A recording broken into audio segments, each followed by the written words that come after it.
Hello and welcome to this short video today about 4 things to check on a car's history and paperwork. As a car dealer, this is the first thing I look at when buying a used car to sell on. You want to check the paperwork, make sure everything adds up. So number 1, first thing to check is a HPI check. This can be done on Experian or HPI.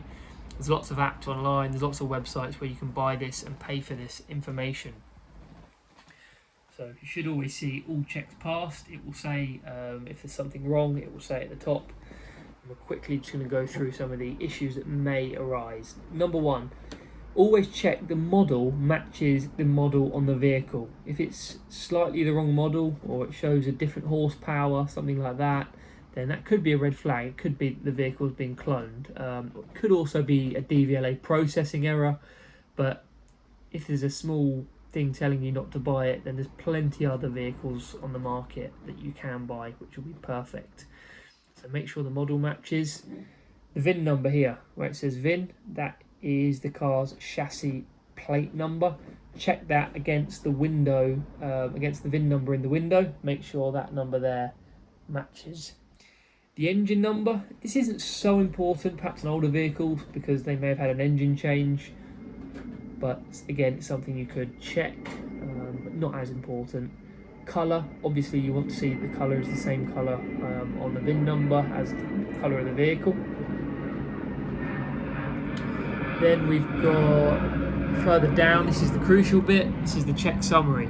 So make sure there's no crosses against any of these things. Stolen, obviously. Scrapped. A much more common one is written off. So that's where a vehicle had accident damage, category S or N nowadays. Vehicles do get repaired and they do go back on the road when they've had an accident sometimes, but there's plenty of vehicles which haven't had an accident.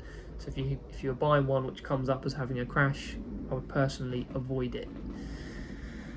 No outstanding finance, no third-party interest, often linked to the finance. No mileage issues, means it hasn't been clocked, hasn't switched into kilometres, something to always look for. Not imported, exported, no colour changes. And lastly, no recorded plate changes. This isn't so important because the vehicle might have had a private plate on, which is okay. Maybe perhaps more sceptical if it's had a lot of different plate changes in a recent time period. That's something maybe to be a bit sceptical of. So that, number 1, is the HPI check. You can pay for this info online. It will save you a lot of headaches if you buy it and you find some bad things about the vehicle. Number 2, if I was buying a vehicle, I would also ask the car dealer, can I see the original logbook that's with the vehicle?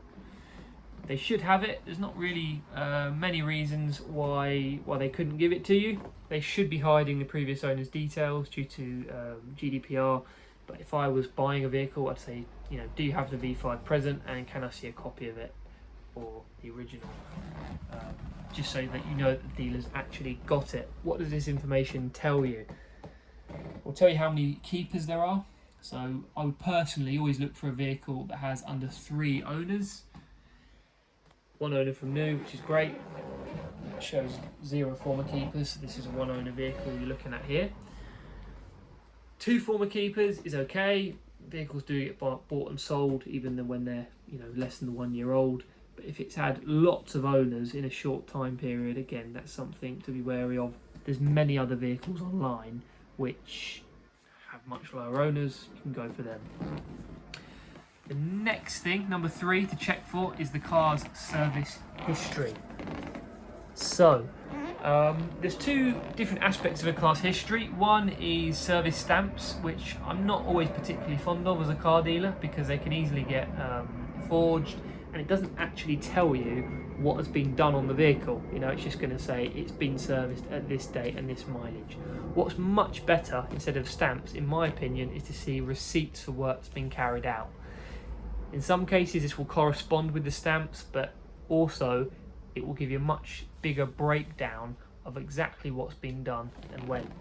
So if we look at this one, we can see that it's had a major service at 2 years old, diagnostic for DPF light, a washer fault, and an oil filter. So straight away you're seeing that it's had more than a service, it's had a few faults which have clearly been rectified. Now if I just turn the page over, need to be careful just to hide the previous owner's details. Again here we've got another service, an EGR fault. This was done a year later, road test, and a new EGR valve. Next page. So this here shows that the vehicle in its early days has been serviced at Mercedes, a digital service report. This is always very good. It means it's been serviced at the main dealer, all main dealer parts. Most vehicles, when they're under warranty for the first 3 years at the main dealer, will have main dealer service history. Always good to see that the vehicle has been looked after at its manufactured garage. Next up, we've got more service history from pads and a tyre that's been done. It's good to see that it's had more than just services. It's had replacement parts on time when they needed to have been done. And here as well, this was in 2021. Full service, fuel filter, so clearly had a major service, not just an oil filter change, TPMS sensor changed, and an MOT. So straight away this is telling me that the car's been well maintained, had more than just servicing, it's been very well looked after. And then we've actually serviced this vehicle recently, so you can see here pads and sensor wires, adjust handbrake, MOT, and 2 tyres. It's great to see this because it shows you that there's more been done, as opposed to just maybe a service stamp which tells you when it's been serviced. So I would say it's much more important to see a whole load of receipts and paperwork for general maintenance than just service stamps. Lastly, number 4 thing to check is the MOT history. Now you can do this for free online, so type the vehicle reg into check MOT history and you'll see MOT passes. Now this one is actually impeccable because it's never failed and it's never had an MOT advisory. But if there were advisories here, you want to know if they're outstanding, as in on the last MOT, you want to make sure they've been done. You should always say to the dealer, you know, it's got an outstanding advisory for a tyre, has it been done? If not, can you replace that for me please? Because they're going to be wanting to sell the vehicle and you want to know that the vehicle has been brought up to a really high standard. No advisories. You can expect previous advisories and failures. What you want to see is they've clearly been rectified. If you're buying a vehicle that's had an oil leak every single MOT for the last 5 years, it's probably best to avoid it because it's never been fixed. And it's probably maybe more than one oil leak. There's plenty of other vans and cars out there that you can buy that have clearly been well looked after. So it's always good to see clean MOTs, and especially when they have a pattern of it as well, because it means that the vehicle has clearly been looked after by the previous owner. So 4 key things that I've just showed you. 1 is the HPI check. Number 2 is the logbook. Number 3, the service history. And number 4, the MOT history. I hope this is useful, and I hope when you go to buy a used vehicle, you ask to see these things, check the HPI, ask to see the logbook, and check the history and the MOT history. Thanks a lot for your time today. Bye-bye.